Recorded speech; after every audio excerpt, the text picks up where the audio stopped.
recording's been recording. Lovely. We'll try and edit so people don't have to listen to the chit chat. I didn't pause it. Anyway, all right. Well, we're going to go ahead and get started, or people can enjoy the chit chat. So this is the August 4th meeting of the Scio Township Environmental Sustainability Task Force. And I am just looking for, is there anyone that wants to add or revise the agenda in any way? All right, then entertain a motion to move the agenda as posted. So moved. Moved by Charlie Nilsson, supported by? I'll support it. Dana Doherty. All right, all those in favor, please say aye. Aye. Aye. Any opposed? All right, great. Communications and correspondence. We did get correspondence today that Jackie Corteau is resigning from the Board of Trustees. It's just been really difficult with her. Now her dad, her mom passed away last year. And so she's just been in and out of town so often. She hopes that she can continue to engage, when possible with the task force, but she's going to be off the trustees and the planning commission. So, that's a really tough spot to be in. So I know we're going to miss her, but hopefully things will, she needs to spend her time with her dad and at this time in life. So we certainly wish her well. So C's team, you've been so busy. So why don't you give us an update? Yeah, I've been very busy. Let me see. Am I able to share my screen? You should be able to. Okay, let me see. Are you guys able to see this? Yes. Perfect. Okay, so the first thing is our survey, which we've been working on. We're up to almost 200 responses as of this afternoon. So very hopeful we're going to get to over 200. We're going to keep it open until the end of August, so we have a couple more opportunities to reach out to people. We were just on Tuesday out at some of the polling sites in Scio, passing out flyers and trying to get folks. And we had a couple people sign up or fill out the survey that day, which was really helpful. We went through preliminarily and just kind of looked at the demographics and who we've gotten responses from so far. Most of the responses are from white residents, higher income, about 150 plus per year income, and then also like 65 plus in terms of age range, or 55 plus mostly. So if you guys can share it with folks still, young people especially, any residents of color, low income residents, or folks who aren't homeowners is definitely where we have some blind spots or really want to get some more responses, just to make sure it's like very representative of everyone in Scio. And that'll again be open through the end of the month. And then in terms of our timeline, we're going to be analyzing the results starting in September once it's all closed up and we have hopefully over 200 responses. After that, we're going to be sharing our recommendations based off of what folks have responded, both on the survey and also the interviews we've been doing. And then we should be able to share those by December. After December, our big deliverable for the end of our project is going to be an ongoing engagement plan. So once the climate action plan is approved, hopefully by, I think, the Board of Trustees, there's a plan for how that's going to be shared with the community in a way that they're able to have education about it and get engaged and see how they can be involved. And that is it in terms of our update, unless Jan, let me know if you think of anything else. No, I think that's great. And yeah, thanks to the folks. I think that it was really, I think it was interesting just from the feedback you gave, returning tables and chairs, about the polls being, I think people really appreciate people being out there and reaching out in their, crossing paths as opposed to, just emailing or whatever. So, and I know we are continuing to get folks, contacts with HOAs, and all three co-housing groups, gave us contacts and were very excited about, participating with the group. So that's neat. Yeah, it's been really good. We've seen some of the HOAs that we reached out to early on have been very responsive. And, we have one of the questions being like, which HOA are you a part of, or how did you hear about the survey? And so that's definitely been very good source of survey responses there. Now we have to shame the other ones that have said no. We are following up with them. Yeah, exactly. We have to figure out how to sweet talk. Yeah. And, it's interesting. Just for the folks, some of the HOAs that have management companies, I guess they have to pay for every email blast that they do. Wow. And so it's this one management company, it was like, the board doesn't want to have any additional emails, pay for any additional emails. And going, oh, you gotta be kidding me. So maybe we can say, well, how about including us in your next email blast? But anyway, it's, work around it. How about Scio Farms? Yeah. We've gotten 3 responses from Scio Farms. So that's something one of the locations we went to for the polls was Scio Farms on Tuesday. And also we're trying to get that sent back out in their Facebook group. I know I talked to Charlie about that last week so we could get more responses there. Yeah. Great. I'm wondering too, is if it wouldn't be, could you circle back to some of the management companies at the apartment complexes and see if we could put a poster up or something like that in a lot. I don't know if a lot of them have community spaces or whatever. That might be another option, or put a sign up at the entrance, the ones that we had at the polling stations or something like that. Just I think if you explain, we're doing our master's thesis and, the community engagement, and we've identified that we need more renters and young folks. And, if you would help us out with that, us poor college students trying to get a good grade. But anyway.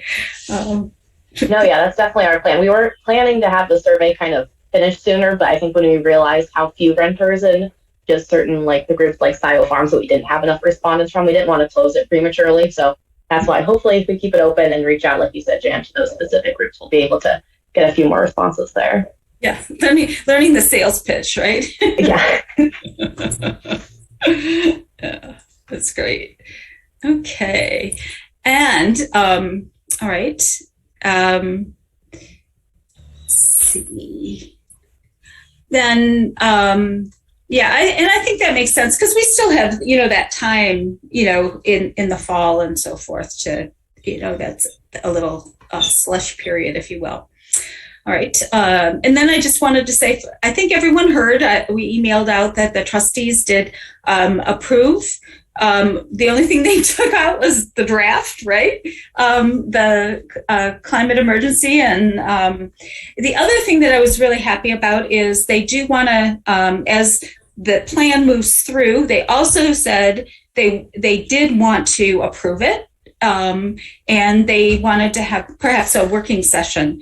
So I think we can kind of think, from a strategy-wise kind of thing, do we want to have a joint meeting to talk about it with the trustees and the planning commission, or just we can kind of talk about that, and people can think about, a process to really, because I think, that's a part of engaging the leadership within the township is important, and also timing, because there'll be some. For sure, one new trustee, and now with Jackie resigning, there'll be an appointment. I don't know how all that will work, but it'll be good to really have some good discussion around it. So, okay. So I know Jeff has a presentation tonight, and so we wanted to go ahead and move to the working group updates and part of materials and waste. Take it away. All right. Excuse me. Thanks, Jan.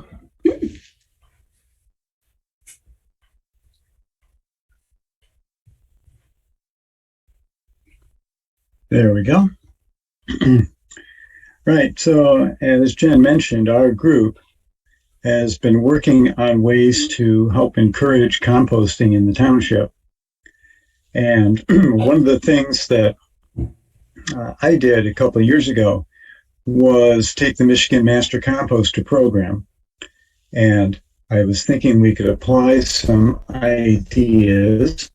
Let me give you a little bit of background where we're at. So we all know that Scio Township has just bought the conservation easement on the former Rins Farm property. Well, one of the instructors of my Michigan Master Composters program was Joette Roma. And I met him at the Green Fair and we caught up. And I said, we're trying to find ways to encourage composting in the township. And he said, well, we have plans through Project Grow, which he's a director of, to create a community garden and compost education center on that property. And I said, that would be fabulous. Could we work together? And he said, yes, he'd be happy to explore opportunities for doing something along those lines. So what I want to show you tonight is just some of my ideas about what we could do there, and then propose we create a project and the next steps for moving forward. So back in 2019, to finish off my master composting requirements, I volunteered here at Gibbs House. Gibbs House is a historic farm, and it is now an education center run through the Western Michigan University Office of Sustainability. And they have many things here, and I'm just showing you real quick some of the things they have, and maybe some of the things we could adopt and use if we create a compost education center and composting center in Scio Township. So one thing they've got here, and this is from my visit last week. So I went back last week and I met Crystal, who's the woman I volunteered for back in 2019. She has just graduated and is moving on, but I caught her just before she moved on. So she gave me a tour of the facility now. So these are some hot compost bins that they put in.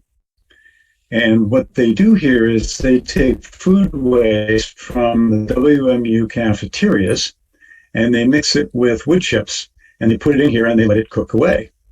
Now, what's neat about these is if you can see the white pipes here in the bottom of this bin, this is how they aerate the piles. What they do is they've got a pump back here that pumps air into the hot bins to keep it aerated so the compost is done aerobically. And this pump, by the way, is run with a solar panel. So this is all a little self-contained system we got right here. And then the compost temperature is monitored with those big white probes that you see. So if they achieve their goal of about 50 degrees Celsius for the pile, it means everything will cook down in about a month. Wow. Now here's Crystal.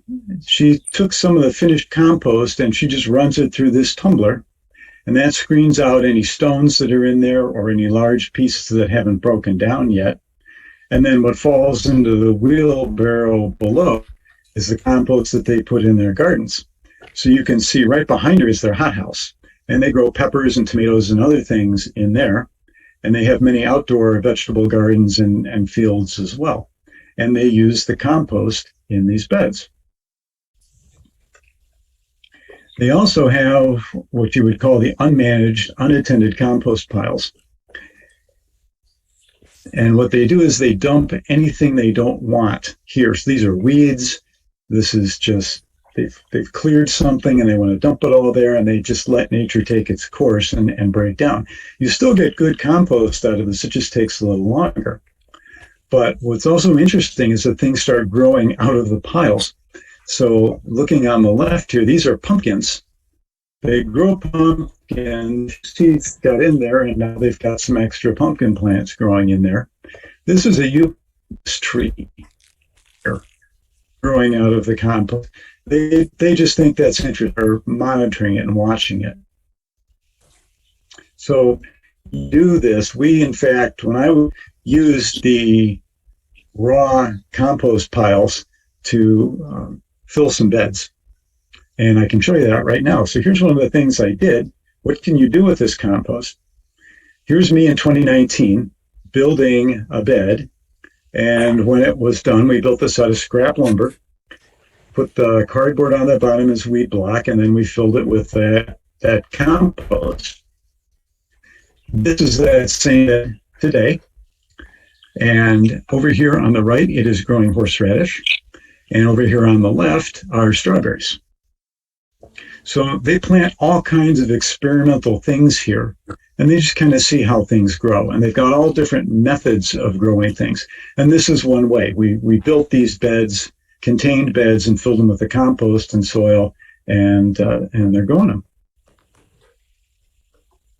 This is another example of creative use of waste materials. This is called Hugelkultur. And for those who aren't familiar with it, this is a mounded system. And inside, you can see here, it's waste wood. It's wood that is decomposing. And you create a big pile of this, and then you cover it with dirt. And you can throw more compost on top of it, and then you grow things in it. And the idea is that as the wood decomposes, it releases nutrients into the soil. What they are growing on this mound right here are beans, fava beans. And the reason they're not is because wood tends to be low on nitrogen, and nitrogen is a key ingredient.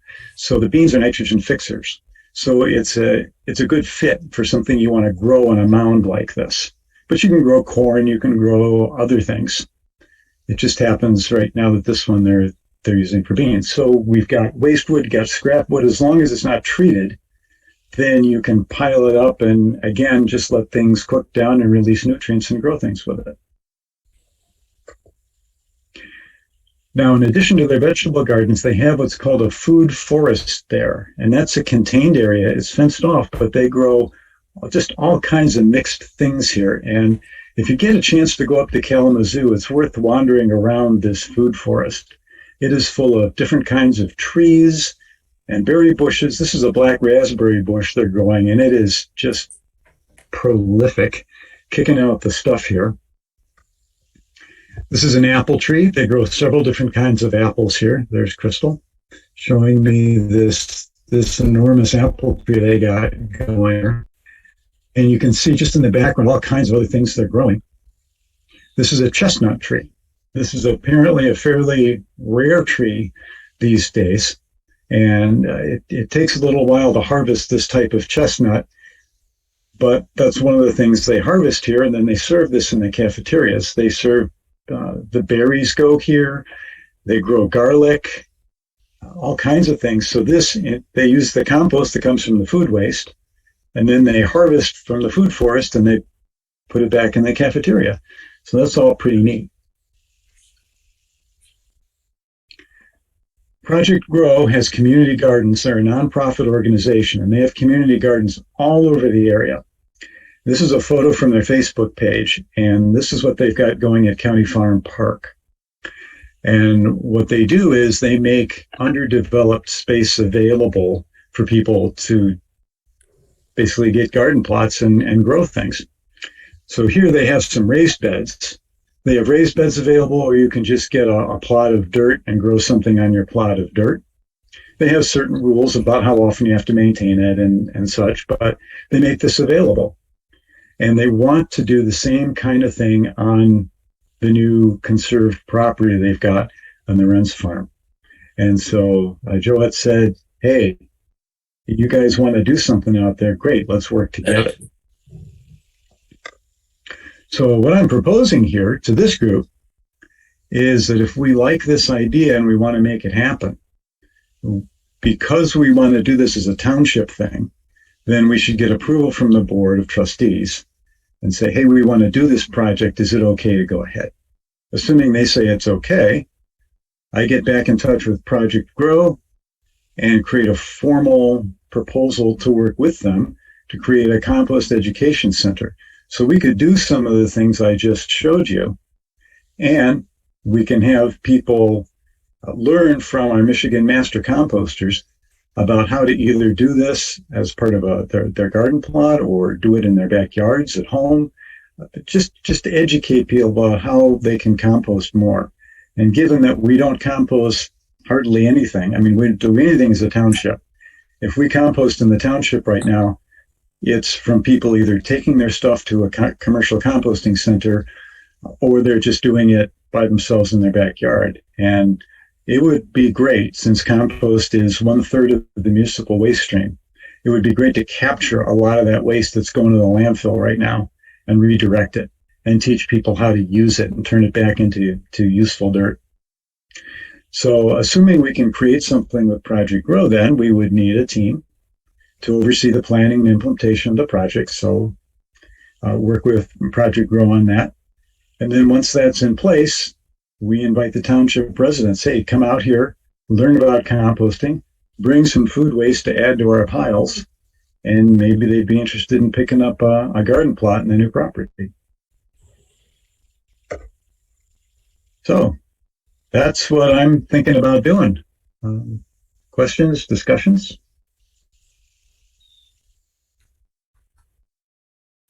That's great. Yeah, team, what are your thoughts? Jeff,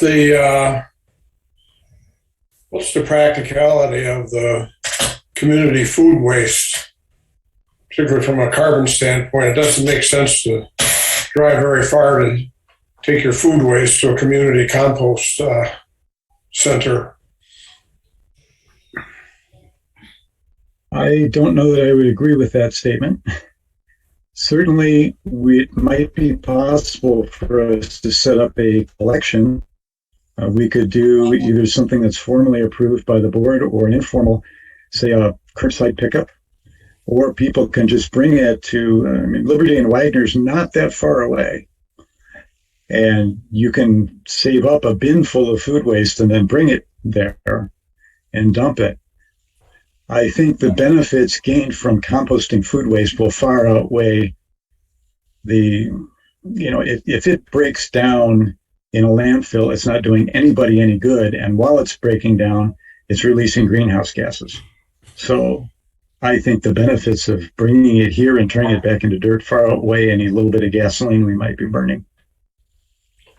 Well, I've always composted at home. But did Ann Arbor start a program where they were actually picking up compost? Do they do that? The city of Ann Arbor is, yes. They have curbside collection, and that's active most months of the year. And it goes to the commercial center, Ann Arbor Compost Center at Platt and Ellsworth, very close to where the recycling drop-off center is. And if you want to, you as a Scio Township resident can take your food waste there and dispose of it. And for a nominal fee, you can pick up their finished compost. Well, Jeff, I'll tell you my take, and that's, Ann Arbor compost has been available for a long time. I would never put it into my garden because I don't trust what people put in it, to be honest. Without strict control over it, I would not have faith in using that compost in my vegetable garden. And that's your choice. And I'm not saying we let people come in here and just dump. I think it would have to be monitored, and we'd have to be careful about what was put in there. Yes, of course. I think your plan has merit. I don't want to act like I'm throwing a lot of cold water on it. I'm just throwing some thoughts out for discussion and perhaps improvement of the program. Okay. Yeah, Jane.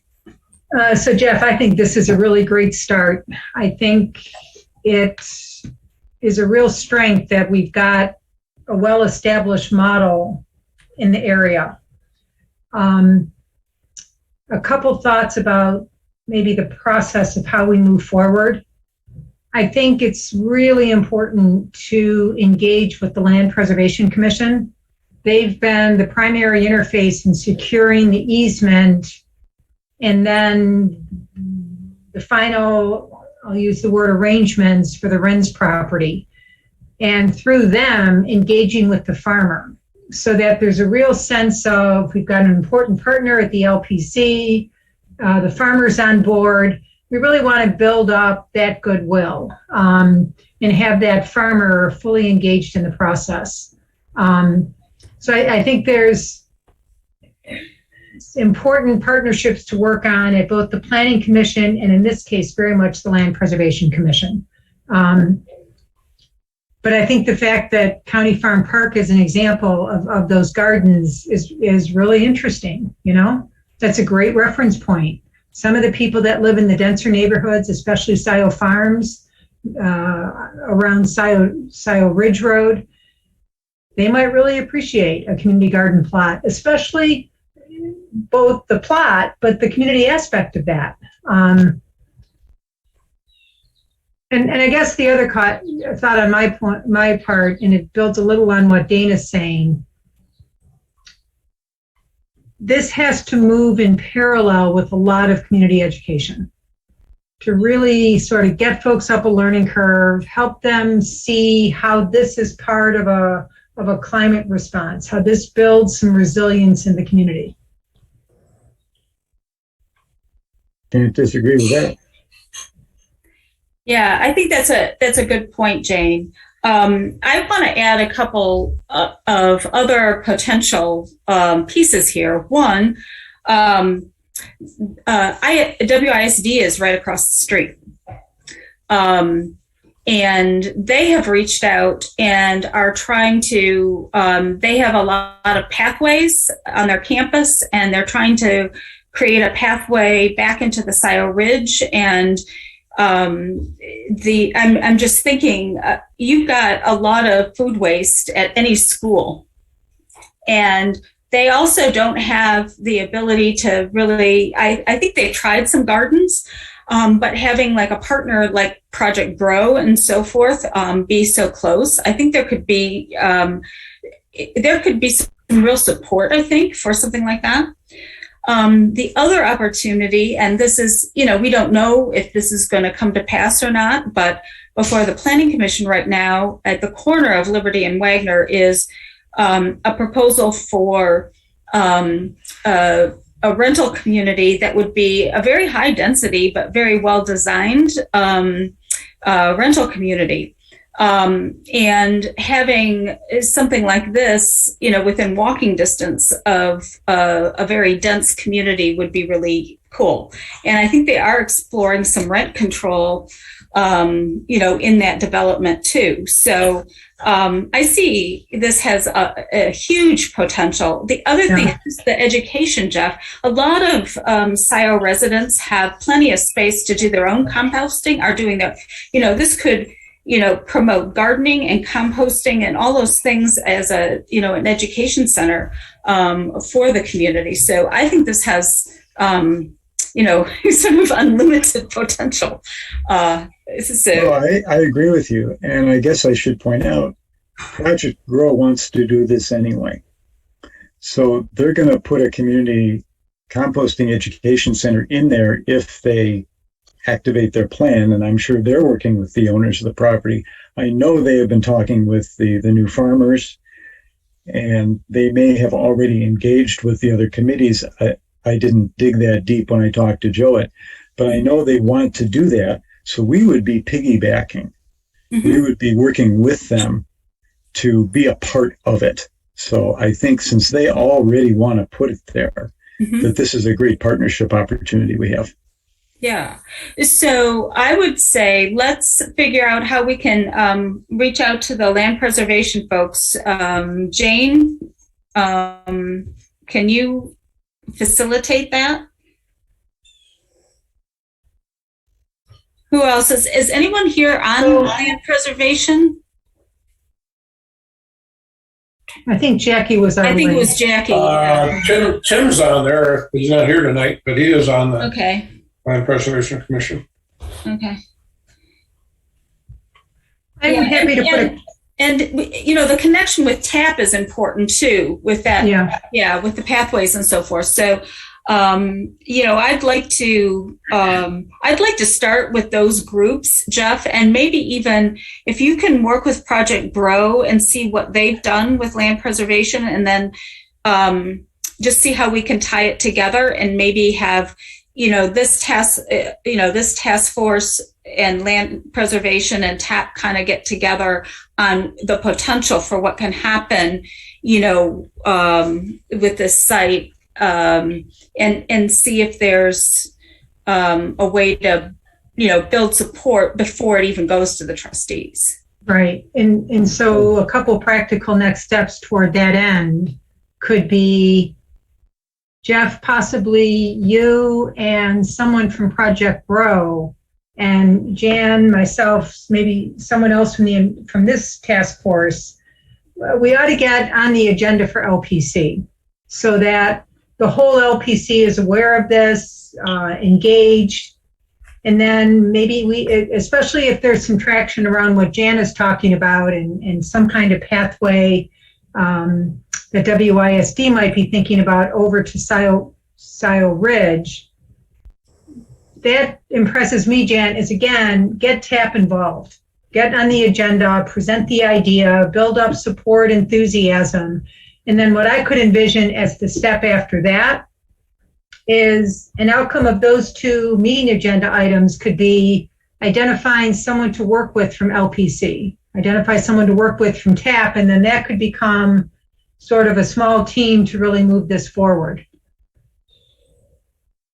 Okay. You can't see me nodding. I'm sorry, my camera failed. Otherwise, I would turn my camera on and nod. That's all. That sounds great. And either Jan or I can help with those connections. Great. Yeah. Great. So I think that's great. All right. So we'll be in touch then, Jan and Jane. I'll ask you guys how we establish those contacts. Perfect. Okay. Rob, you have your hand up. I would suggest also getting Barry Lonick involved. That's a good one. He will know what the different contracts are and what's available on the different pieces of property. And if some sort of special agreement needs to be made, he'd be perfect for that. Right. That's an excellent suggestion. And Jeff, maybe you and I can just set up a phone call with Barry ahead of time so that he's kind of up to speed before this is on an LPC agenda. It's a really good suggestion. Okay. Could you remind me Barry Lonick's role in this? Barry Lonick is the longstanding consultant to LPC and one of the real leaders in this part of Michigan on land preservation. He supports a number of the area townships in their preservation efforts, and he's literally the one making it happen. Okay. The face in the negotiations, the contracts moving forward, the funding coming together, that's the township pays him to make an incredible amount happen. I would also add that Barry Lonick turned, I think it was $800,000 of Scio Township money into, I think it was $3.4 or $3.8 million with all the grants and stuff. So he's the one who pulls the money in from all over the country, really, in making these projects happen. He's worth his weight in gold at Scio Township. Absolutely. And the other thing, Jeff, Barry would be all over this. He's both a colleague and a good friend. He would be all over this, and a really great thinking partner on what would this take? What would it take for this to be successful? So I'm happy to partner with you, and if that's good with you, Jan, and set up a call with Barry to just get him involved in thinking about this with us.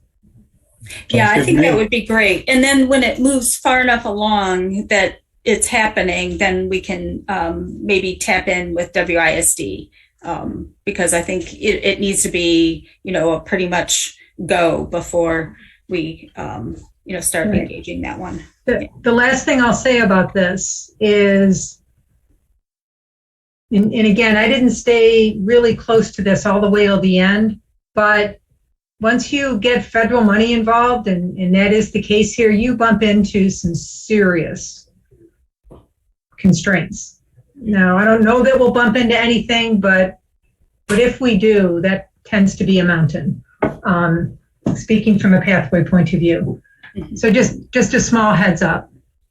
Yeah, and I think the other thing, it will also spur a little bit of planning around the fire station too. Yes. Yeah. Positioning. I mean, yeah, it's all good. It's great. There are a lot of synergies here. So, and that's what sustainability is about. Okay. Thanks, Jeff. Yeah, that's great. It's energizing.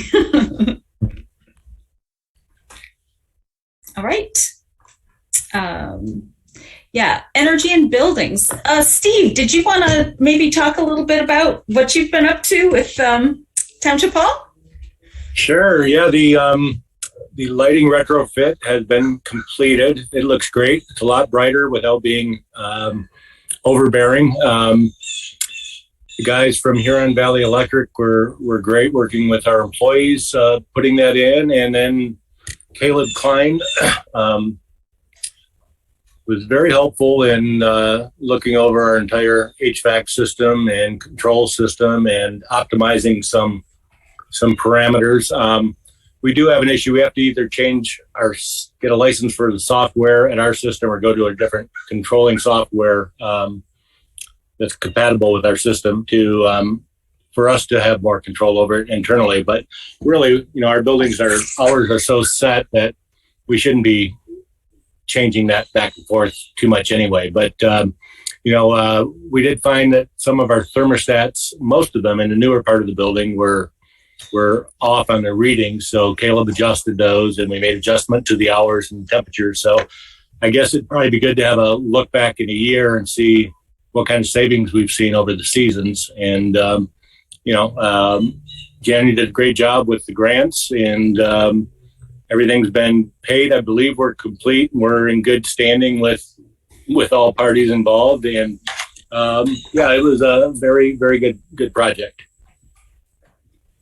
Yeah, that's great. And we are, getting the data on the energy use automatically is going into Energy Star Portfolio Manager. So we'll be able to look at that and compare it, which is kind of fun to do.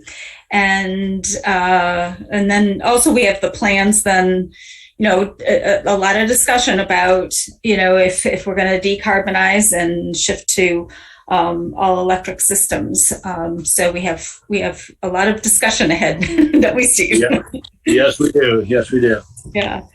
And I think the other thing with energy and buildings, that we did do an RFP for ground mount solar for the fire station.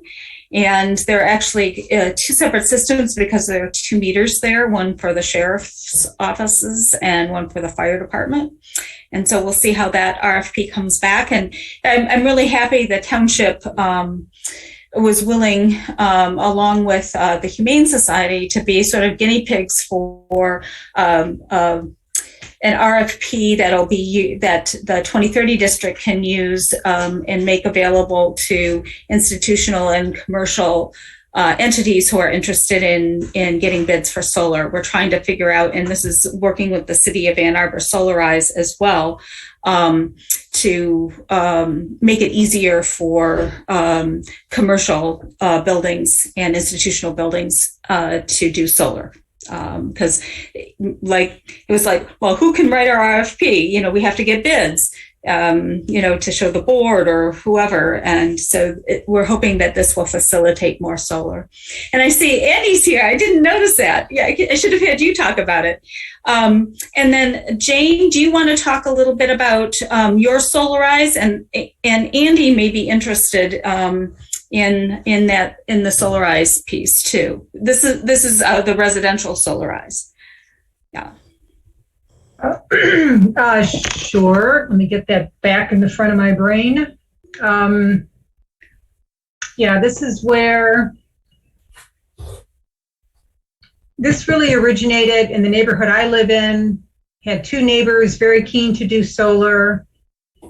I was able to connect that conversation with Ann Arbor's Solarize program, which is basically an aggregated buy that gets an incremental percentage reduction in the solar panels.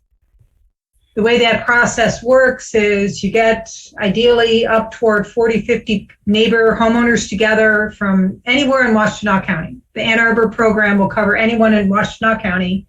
You get 40 or 50 homeowners together, you have an information session, and those interested contact the Office of Sustainability in Ann Arbor, and the process starts. We did have close to 50 people at the information meeting, which was great. There are 26 who have pursued applications for solar. The window is until the end of August. There's got to be a time frame on it, so the time is bounded. 26 interested so far. 3 installations are underway, and there's something like the next 10 or 12 site visits and estimates coming together.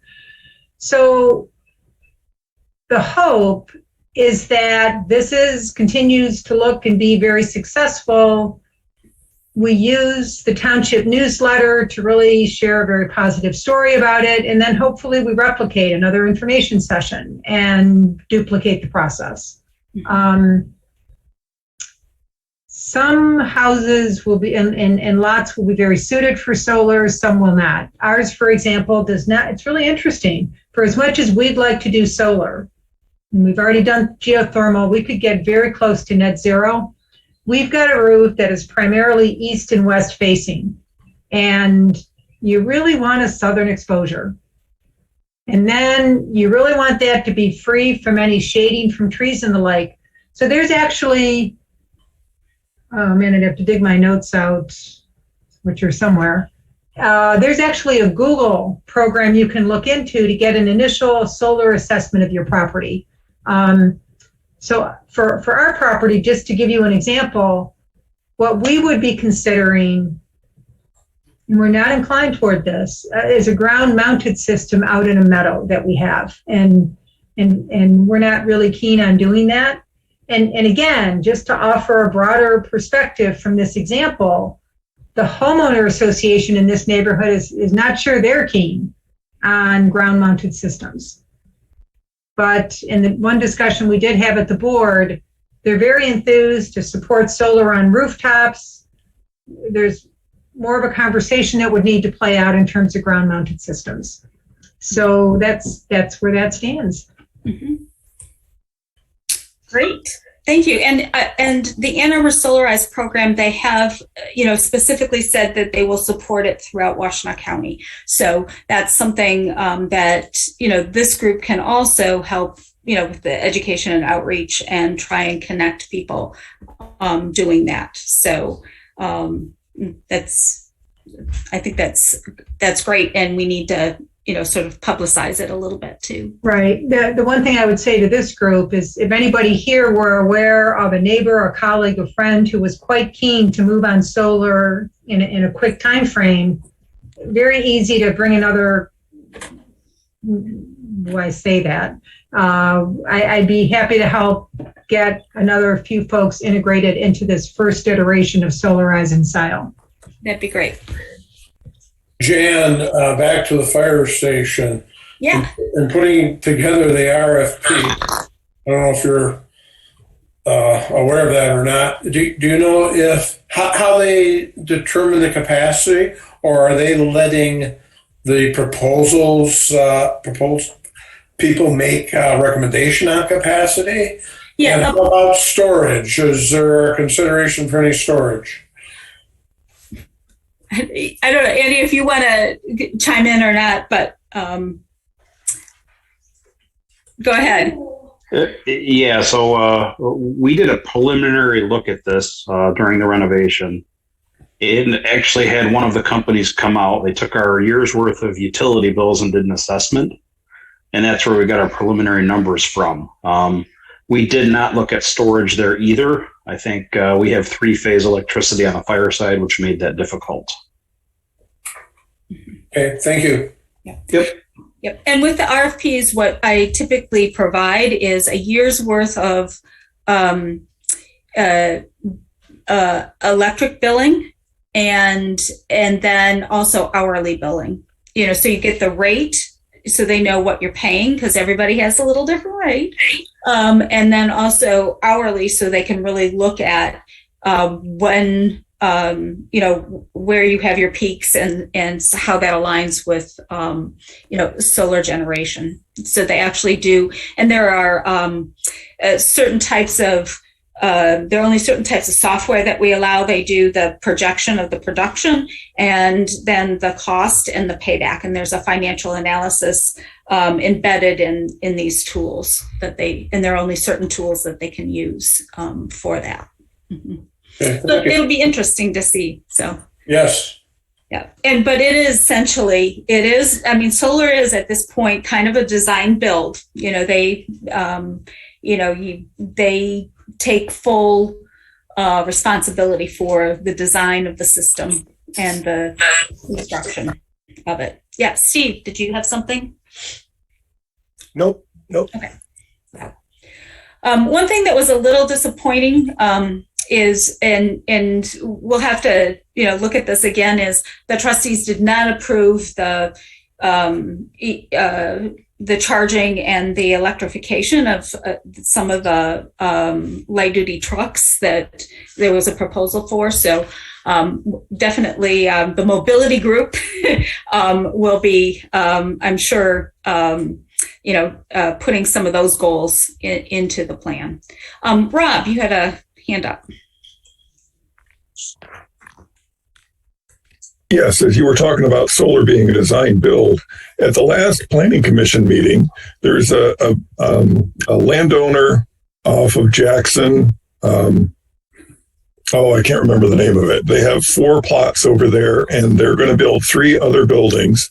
And some of it will be manufacturing, some of it will be warehouse, some of it will be office. And they said that they couldn't. Alec Jerome, actually it was at the Board of Trustees, Alec Jerome asked the builder what specifically they're doing to prepare for solar. And they said, well, we agreed to consider it. And it was basically, as Alec Jerome said, it was a hollow promise. And any roof can be adapted, but they talked about the fact that sometimes they're using 480 volts in their manufacturing process, but their lights and their computers and so many other systems are running on 110. Does it make sense for even a manufacturing facility running on heavy electricity draws to have some sort of supplemental solar that will feed the lights and the computers and such? Yeah, I'd have to look at that, because typically what happens is it's where the solar enters the system, because it's typically in front. I don't know if it's in front or behind your main house meter, and so there are some issues around, when you have, those high voltages. Okay. But it's a good question, and I will ask these guys a little bit more about that, because I know that came up at Planning Commission too, and we're pushing it as much as we can. And some of the PUD incentives and languages that we're doing, we're trying to promote that. It's very difficult when it's a by right development. Yes, right. You just don't have any leverage. And I am working on, it isn't in the, there is an energy code appendix that if the state would adopt it, it would require people to either provide solar or get a contract for off-site renewables for new buildings.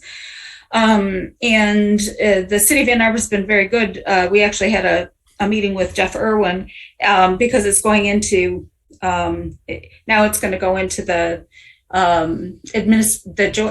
Joint Administrative Rules Committee or something like that. But it's been a fight, and it's really difficult. We have a lot of coalitions asking for this to be adopted, but you never get any feedback, except it's not included in the draft. So we're trying to go have Irwin intercede and ask why they're not entertaining it as an option, because And then the other thing is the city of Ann Arbor is really going to push as much as they can as far as zoning goes. So I'm really kind of, watching them closely, because if it goes through their legal and they start implementing some of these things, that'll pave the way for other zoning ordinances and so forth. But it is a bit of a legal quagmire right now. As an architect, is it an unreasonable request by the township to make a flat roof commercial building solar ready? Does that change the design so much that it adds a lot of cost to the roof? No. Seems to me it wouldn't. No, you do in a lot of what we get, especially with industrial buildings and so forth, are they're sort of these pre-manufactured metal buildings, and they tend to really streamline the structure. So you have to make sure that they have additional dead load, and that's what we've asked in most of the buildings, that they do make their roof solar ready. So you have the added weight. It's not a lot of weight, but it is weight, and you gotta account for it. And then also some conduits, but the conduit piece is minor. It's the really making sure that the roof structure is looking forward to that. One last question. Would having the roof prepared for solar, would that save money in terms of installing solar in the future? Well, either you have the structural capacity or you don't. So obviously the structural capacity is important. There really isn't much else other than you really don't want to put solar on a roof that's maybe older than 10 or 12 years old. Okay. You want to do it, with a relatively new re-roofing. Yeah. Thank you for the tangent. No, thank you very much. That was good information. Yeah. Okay. All right. So, we're making some progress on energy in buildings, but obviously, like we talked about with the knowing that the bulk of our square footage in Scio is single family homes, I think the solarize and the education and the outreach is going to be critical for us to make headway. And hopefully, the feds will come through with some additional funding. It would be nice if municipalities could directly benefit from something similar to the tax credits that private businesses get. That would help, I think, make the solar installations, the payback for the solar installations, much shorter. So Jan, Yeah. it does look like if this climate bill and the inflation reduction bill does pass and it's got its hurdles to go still,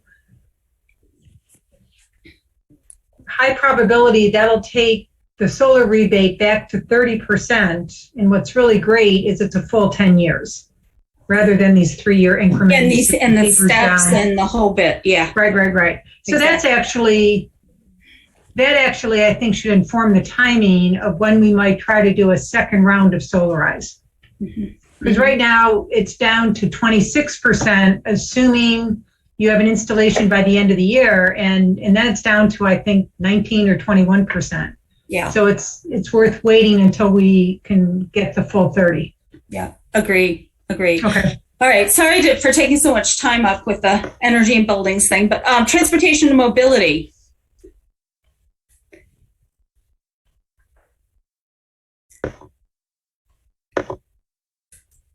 Okay, can you hear me? Yes? Yes. Okay, we're good. Okay. We spent a fair amount of our last meeting talking about the electric vehicle infrastructure ordinance we've been putting together, not an ordinance, but proposal recommendations for an ordinance. And we really have it very, very, very close. And I'm sure we're going to have it ready for you to go at our next meeting, so we can go over it with you and see if everybody agrees on it, and what the process is after that. I'm assuming that if this body likes what we have a document with something like 8 or 9 recommendations of things that need to be tackled in such an ordinance. And assuming that this body likes it or we make some changes, whatever, is the next step to take it to Planning Commission, or does it go to, and then you guys could pass it on to the Ordinance Committee? Is that how it works? I think it's on the list for the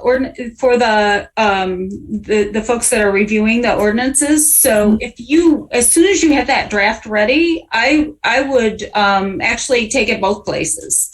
Okay. Yeah, because I think it's on the list, and so I think when you guys are ready, let's just. I think we can take it there too. Okay. Should it come to this full task force first? I don't. What if people think? I mean, it's research, right? And I think I think it can go directly there. I don't think we need it, necessarily approval. I want you to present it. These are the things that we're, thinking about and all that, but I don't think we need to necessarily approve it. Bob? Yeah, I don't think we need to approve it. It would be nice if it could be shared, though, so that we could get the benefit of how you did it. I would really like to see that. Absolutely. How about if what I do is, what I'm waiting on is to get together with Chris so he can go one more time through it. I think it's actually done, but Chris needs to go through it one more time.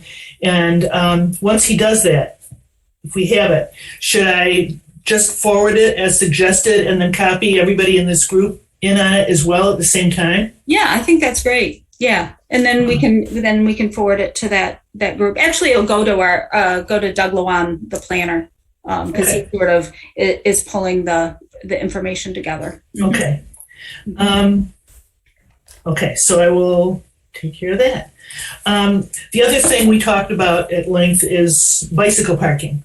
And since our last full task force meeting, I had an opportunity to meet with Roy Townsend for half an hour or so, and we discussed things and find ourselves well in agreement on a lot of things. He's all in favor of going not only with trying to require bike racks, not just bike racks, but good bike parking in a lot of places in town, but also covered parking in places and indoor secure parking in many others. And he pointed out, he said, I think that you can get points towards LEED certification by having inside parking. And I checked on that, and that's indeed true. So, possibly this might be a bargaining chip that can be used with people. I'm not sure, but all in favor of it. If you think about having apartment buildings that have secure indoor parking, so for bicycles, that sort of thing. He also agreed with the idea I shared last time about putting parking by the new bus shelters, that would be a good idea as well. And I talked to Rick Stites briefly on the DDA, Bob Stites, on the DDA, about the possibility of getting those in with those bus shelters. And he said it was a possibility, but we'd have to apply for it. So I haven't looked into that yet, but who would do the applying in a case like this? Would this be our organization or? Is he thinking that it needs to just go to the DDA? Because I'm not sure because they have funds. They're funding the bus shelters. So it could be, then what we have to do is petition to get on the next DDA agenda, basically, right? Yeah, and we have to fill out some kind of application. I haven't had a chance to chase it down yet to see what it looks like. He said there's an application. Interesting. So probably just to fill out all your information. What are you thinking, Jane? Could you tell?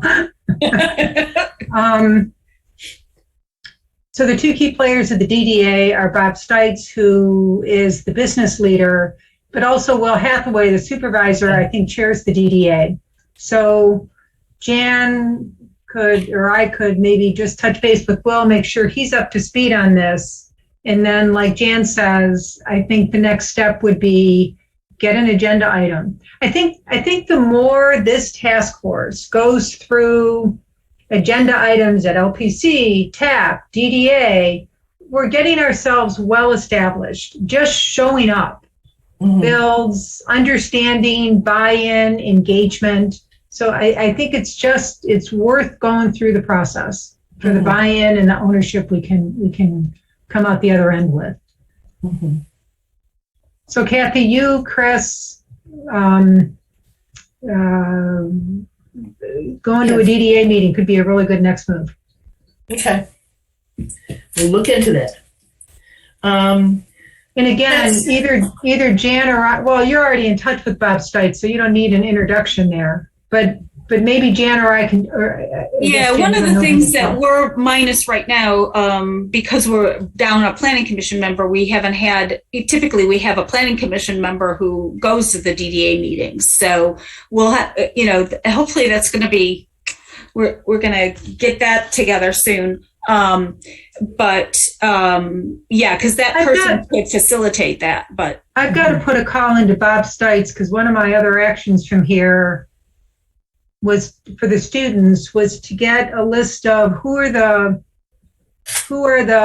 among the business leaders in Scio Township, who are the real champions for sustainability, climate action. So, and when I call him, Kathy, I'll mention this and just kind of prime the pump a little bit and let him know that you'll be in touch for you and Chris to be on the agenda.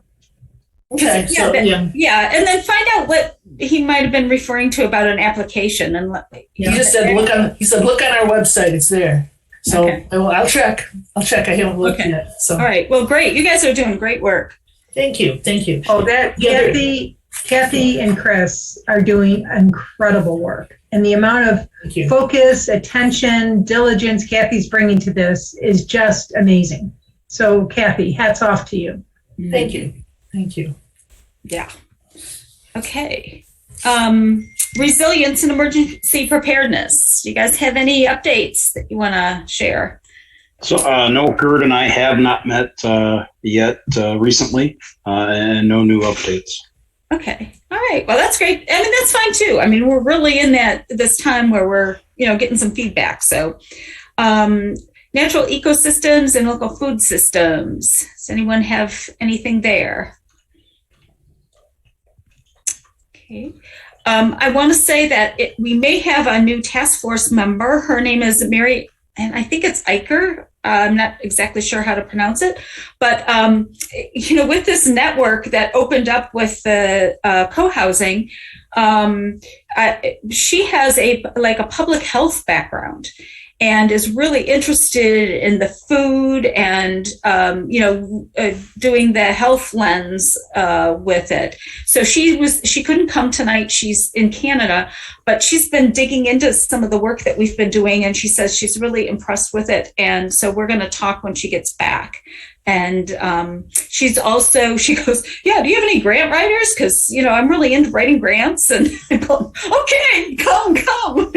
So I'm excited about that potential because it's certainly, an aspect that we could use. And she's very interested in the emergency preparedness piece. So we might have some new energy there, which would be great. All right, I'm going to open it up for public comment because I forgot the public comment at the beginning. Pam. Thank you. Jeff, really great presentation. Thank you so much. I would like to put a plug in for new homeowners moving into Scio Township and also young families.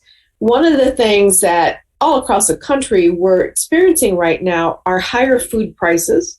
And so a lot of people are now doing more cooking at home and they're eating out less. And so they typically now have more food waste. And wouldn't it be awesome to target, myself included, although I'm not young, because I'm noticing that I might want to consider doing food composting, but because we are doing more eating at home as a nation, might that be a targeted group? Thank you. Great. Rob.